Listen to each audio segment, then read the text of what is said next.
Quem conhece Sergipe já ouviu falar da importância histórica, política e cultural do Palácio Olímpio Campos, um dos mais importantes patrimônios do Estado. Idealizado na época do Brasil Império, o palácio foi criado para funcionar como sede do governo e residência do governador na capital sergipana, Aracaju, após sua transferência de São Cristóvão. Esse palácio é em si uma lição de história, sendo um monumento, como é um monumento dos mais importantes, não apenas da praça, mas do conjunto histórico do centro do chamado retângulo de Engenheiro Pirro. Durante muito tempo ele sofreu reformas, participou ou assistiu como cenário privilegiado a movimentos revolucionários, movimentos políticos e movimentos sociais na praça, que sendo Fausto Cardoso é a Praça do Povo. Assistiu também à deposição de muitos governantes, mas se preservou não apenas externamente como um ponto na paisagem da praça, mas internamente como um patrimônio que tem obras de arte desde Quintino Cunha em 1908, passando pela missão italiana de 1918, que na reforma avulta com interesse porque é uma manifestação guardada cuidadosamente pelos sergipanos das gerações passadas, que vão servir agora com uso redefinido para as novas gerações. E aberto ao público, vai permitir uma viagem permanente de quem entra às suas portas para recontar como foi essa história ao longo de mais de 100 anos de vida social e cultural em Aracaju. As obras do palácio foram iniciadas em 1859 e concluídas em 1863, na presidência do Dr. Joaquim de Mendonça. Somente no ano de 1954, no governo de Arnaldo Garcês, o prédio foi denominado Palácio Olímpio Campos, em homenagem ao jornalista, político, professor e sacerdote Monsenhor Olímpio de Souza Campos. Monsenhor Olímpio de Souza Campos nasceu no Engenho Periquito, no dia 26 de julho de 1853. Fez os primeiros estudos em Itabaianinha, com o professor Montargil, e em seguida foi à estância, mas o pai achou que ele precisava se aprimorar mais em latim e outras matérias dos cursos de humanidades, porque a intenção era ser advogado, ser jurista. Feitos os preparatórios, ele foi a Recife para fazer o curso de Ciências Jurídicas. Mas, em um determinado momento, ele sentiu-se vocacionado para seguir a carreira sacerdotal. E, aliás, era uma intenção mesmo de Dona Porfíria que tivesse um filho padre, para levá-los ao céu, um filho jurista para defender nas causas precisas, um filho médico para ajudar aos humildes e mesmo fazer a política do coronel, que era chefe político do Partido Conservador, e ainda o filho mais novo que ficaria tomando conta dos bens. Olímpio Campos, num determinado momento, volta a Sergipe e conversa com o pai, segue para o seminário de Santa Teresa em Salvador. Ordenado padre, ele vem para Itabaianinhas ajudar o vigário da cidade e da vila, e depois ele vai então ser vigário colado de Cristinápolis. De Cristinápolis ele já volta para Aracaju. Em Aracaju ele viu que o paroquiato era importante para ele e se descobriu também um líder vocacionado para as querelas. Como foi a revolta Fausto Cardoso, acontecida em 1906? Era governador de Sergipe, com o título de presidente, Guilherme Campos, irmão do senador Olímpio Campos, que era o chefe da política sergipana, já havia 3 governos pelo menos. A oposição tentava chegar ao governo pela via democrática, a via das eleições, sem sucesso. Mas, em 1906, conseguiu uma vitória, eleger um deputado federal, no caso, Fausto Cardoso. Então, houve um ânimo na oposição de conseguir chegar ao governo, só que não pela via democrática, não era a época da eleição para o governo, mas a força. baseada no prestígio de que gozava Fausto Cardoso, que viria visitar Sergipe em agosto de 1906. Foi exatamente naquele momento, depois da grande festa de recepção a Fausto Cardoso, acontecida em 1º de agosto, que os seus partidários resolveram fazer um ataque ao palácio. Então, o Palácio do Governo foi alvo de um cerco na madrugada de 10 de agosto de 1906, que obrigou o governador a se retirar do palácio. Saiu então Guilherme Campos, acompanhado do vice-presidente Pelino Nobre e do senador Olímpio Campos, que estava em Aracaju naquele momento. Nesse momento, a oposição formava o Partido Progressista, fundado por Fausto Cardoso quando da sua chegada a Aracaju. Mas os depostos, apesar de terem renunciado, entregue as suas renúncias a Fausto Cardoso, continuaram agindo nos bastidores. O governo progressista se instalou aqui. Durante 18 dias houve um governo da chamada Revolução, assim chamavam os contemporâneos, né? Mas, ao mesmo tempo, no Rio de Janeiro, os correligionários de Olímpio Campos faziam uma campanha no Congresso Nacional para que houvesse uma intervenção que devolvesse o governo a Guilherme Campos. O que é que acontece? A intervenção veio, os batalhões de Pernambuco e da Bahia, batalhões do Exército, chegaram a Aracaju e o comandante da intervenção, general Firmino Rego, foi avisar a Fausto Cardoso que o palácio seria tomado para ser entregue, então, aos governantes depostos. É nesse momento, então, que o palácio vai ser o centro de um acontecimento que vai marcar a história de Sergipe por muitos e muitos anos. Fausto Cardoso, ao receber a notícia de que a intervenção resultaria na tomada do palácio, resolve declarar que não entregaria o palácio e convocou: o palácio é dos sergipanos, siga quem quer morrer comigo.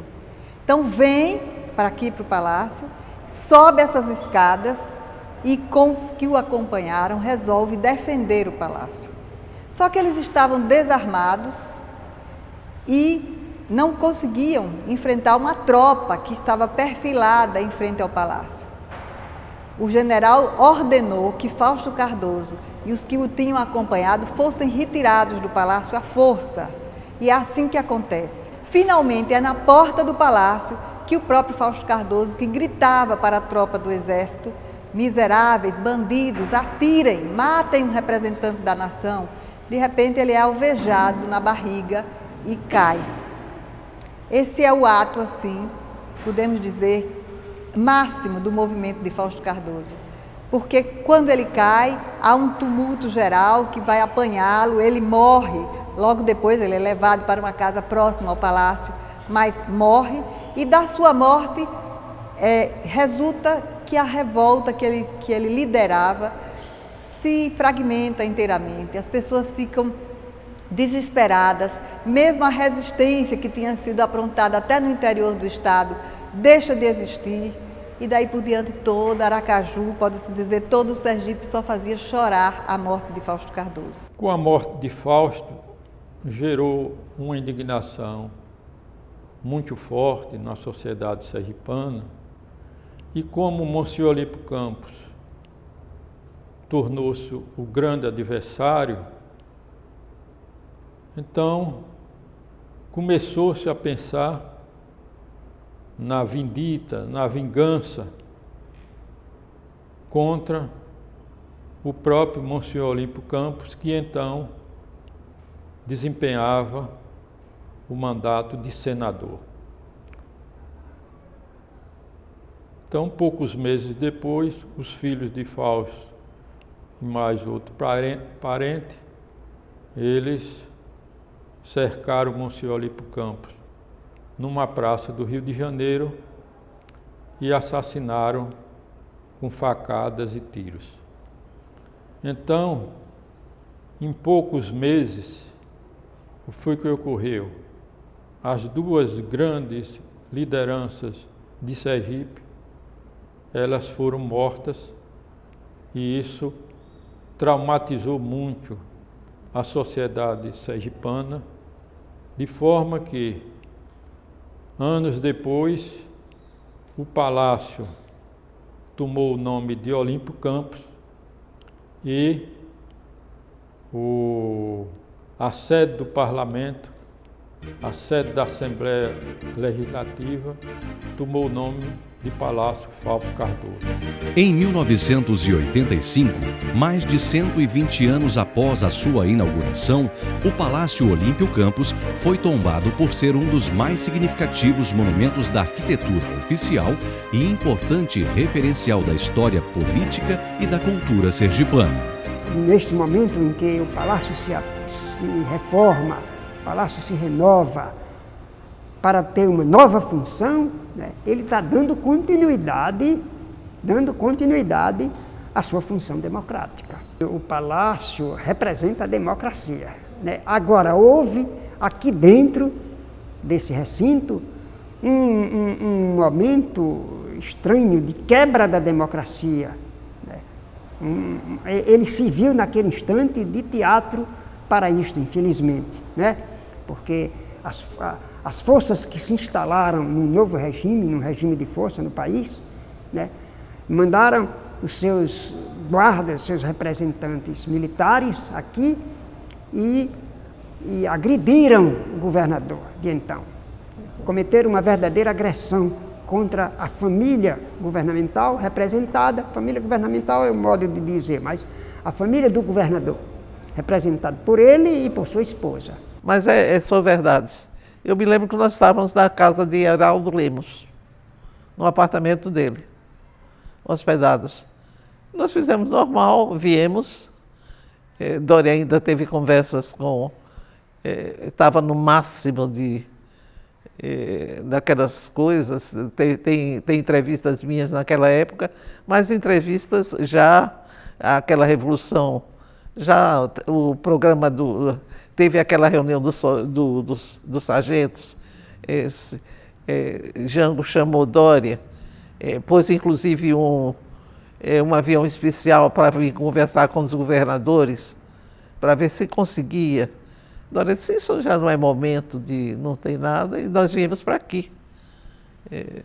Então viemos num avião especial, com outras pessoas de Sergipe que estavam lá, acho que o doutor José Leite, tinha também uma promotora que estava lá, também veio no mesmo avião, várias pessoas. Nós descemos aqui e fomos direto para o Palácio ainda, e Dória disse que ia fazer um manifesto. E aí o comandante do 28, não, se falar, o senhor vai preso na mesma hora. Dória disse, eu vou falar. E falou às 10 horas. Aí veio o comandante da 28, etc., muito atencioso. Me lembro que tinha um sargento, uma pessoa amiga, muito dedicada, achou um absurdo, porque chegou meia-noite, isso era meia-noite, e invadiu o palácio. Ele quis ainda reagir. Louco, por educação, é educação mesmo. A pessoa fica revoltada. E eu estava em palácio, fui preparar Dória para viajar imediatamente. Eu viajei com Dória fui no mesmo carro até Salvador. Até Salvador e ainda quando quando nós íamos viajando, alguém pediu qualquer coisa a Dória. Governador, isso aí, isso. Dória disse, não, pois não, atendeu e não deu conhecimento. Ficamos na Bahia. Dória ficou aí no quartel na Bahia e depois foi no que ocorreu Fernando Noronha. Mas em Palácio mesmo nós viemos, quer dizer, a Revolução foi feita assim. Desde a sua primeira concepção, o Palácio Olímpio Campos sempre foi considerado um símbolo do poder republicano, porque além de funcionar como sede do governo do estado e residência dos governantes até a década de 90, o monumento também foi cenário de importantes solenidades e de fatos marcantes da administração pública e da política do estado. O Palácio Olímpio Campos ele tem uma presença marcante na vida política de Sergipe, não apenas no período republicano, mas vindo desde o Império, em face da sua construção em 1859, concluída em 1963. No entanto, no período da República, ele tem sido cenário de momentos importantes da vida política sergipana, principalmente, como, por exemplo, o assassinato de Fausto Cardoso, a visita